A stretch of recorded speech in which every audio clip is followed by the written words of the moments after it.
Hey, I'm Daniel, and this is a story of me finding a mind of my own. Now, I used to be very insecure about me not really thinking for myself, and I didn't really have a lot of pressure to.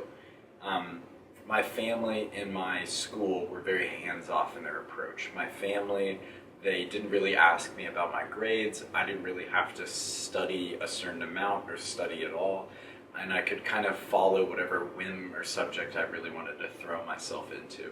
And for school, they didn't really compare us with each other. We had no class ranks or anything. We didn't have some big goal of going to a school, but we were pushed to at least apply for college. And this lack of pressure kind of manifested in middle school with me not really caring at all.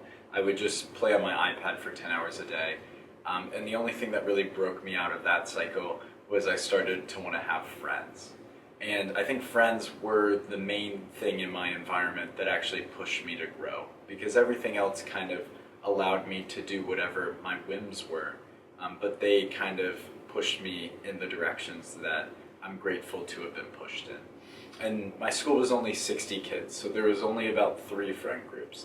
There was the Discord Gamers, the South Carolina Frat Bros, and then there was this group of athletic, smart people with their goals in going to Ivy Leagues.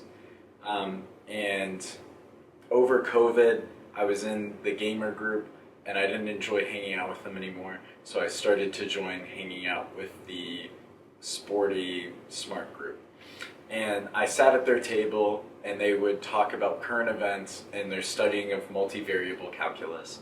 And I felt so stupid. Even though I was studying AP calculus, I was still comparing myself a ton.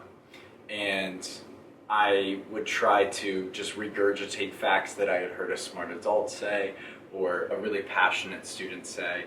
And I also would kind of try and just be like a clown, so I didn't really be relied on to say smart things. But sometimes this would come to a head. I had situations where I was in my English class and we were doing a debate on Beowulf, and we were separated into 4 groups, and I was called upon for a subject to answer, and I just said yes. It felt like a good answer. It was kind of my gut response.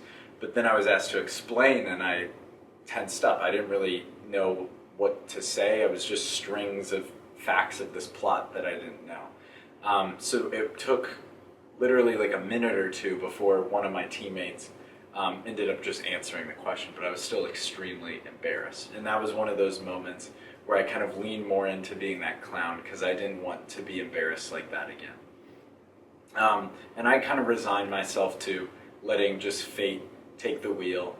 But one of my friends really pushed me to go meet with his mom, who's a writer, and she helped me write my essay to BC, and I'm very grateful for that because I definitely would not have gotten in if it wasn't for that. And I didn't really change much my freshman year. I was still extremely insecure, so I was still being that clown. But I was wanting adventure for that summer, so I went off to Montana to work in a national park. And there were a couple people the same age as me, and I would talk to them about a variety of topics. And I will never forget, I was talking with my friend Fiona, and we were talking about the 1960s. And I was making the claim that the 1960s was a rise in the standard of living. And she said yes, but mainly only for the white populations. And that made me pause because they didn't really talk about that in the AP US history textbook. And I was just so used to just memorizing facts because that was the way that I tried to keep up with the really smart kids in high school. And I think that moment made me realize that being educated wasn't really just memorizing facts. It was realizing what information you were taking in and who was giving it to you, why they were giving it to you, was it biased? And that started to make me realize a process of unlearning in my learning, where I would start to rethink my observations of the world and what facts I was selecting to make my beliefs out of. So when I went back to school, I took a social oppression class with Professor McIntyre, and we read Poverty of America by Matthew Desmond, and I learned about poverty cycles, renting versus owning property, and loan sharks, and I felt a lot more like I actually saw reality. I was a lot more real, and I really, really appreciated that. But I was still kind of US centric in how I was thinking, so I got to go abroad, which was amazing. And I got to hear a lot of different people's perspectives that I was talking to. I remember I talked to one girl named Juru. She was from Rwanda, and she kind of explained her experience, that she was kind of very, very pushed down learning English, and she didn't get to learn her local language, Kinyarwanda. And then she was studying for the SAT. She was studying American culture and American history.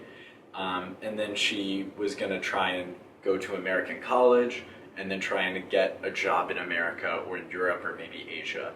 And it was kind of unfortunate because she never got a chance to really enjoy and explore her own culture. And I think hearing those perspectives kind of made me realize I again was in a bubble of just thinking in America. So I've constantly tried to push myself out of the bubbles that I might find myself in, whether I know I'm in one or not. So to kind of wrap this all up, I think me taking in a ton of perspectives, I've realized that there isn't just one way to learn, and you don't have to force learning a mind. I thought memorizing facts and regurgitating the information that I learned was how I would get smarter and be more educated. And while learning that common knowledge is important, I don't think that that's necessarily the only way that you can go about getting smarter. And for me, I think finding perspectives and hearing about different people's lives is how I've educated myself primarily. And it's a little cliche, but I think following whatever curiosity that you have and continuing to feed it is usually a very good option in educating yourself, and it's worked very well for me. And I can confidently say now that I feel like I have a mind of my own. So thank you.